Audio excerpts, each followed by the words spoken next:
everyone, welcome to Cricut time. If you like this video, subscribe for more project ideas and tutorials on all things Cricut. For today's tutorial, I will show you how to use your Cricut to cut balsa wood. I'll walk you through the extra steps you need to take if you want to cut out a thick material like this.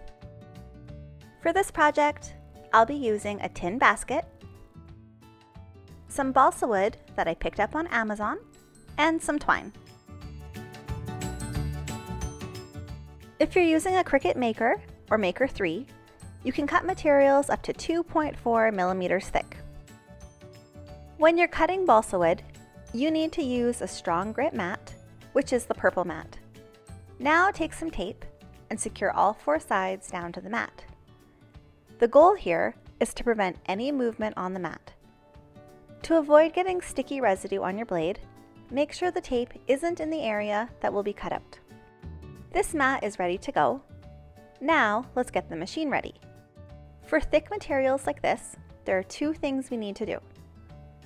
There are 4 little star wheels here.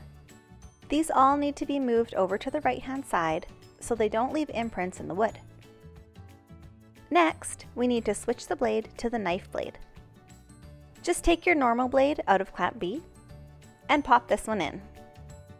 The knife blade can only be used in the Maker and Maker 3. Now you can pop the mat into your Cricut. This part is going to take a while, as your machine will make many passes so that it cuts all the way through. Keep an eye on it as it cuts, just to make sure that none of the wood fibers come loose. My machine is done cutting, so now I can pull off the tape. Now I can carefully pop this out. Most of it is cut all the way through, but there are a few little spots still stuck together. If this happens to you, just put it back on the mat and use a fine point blade or X-Acto knife to cut the little sections that are still stuck together. This tag is ready to go.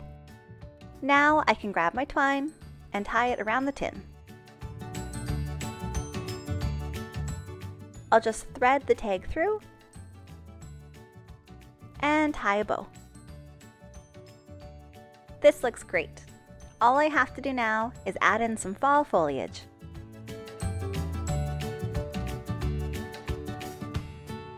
This project is done and ready for fall.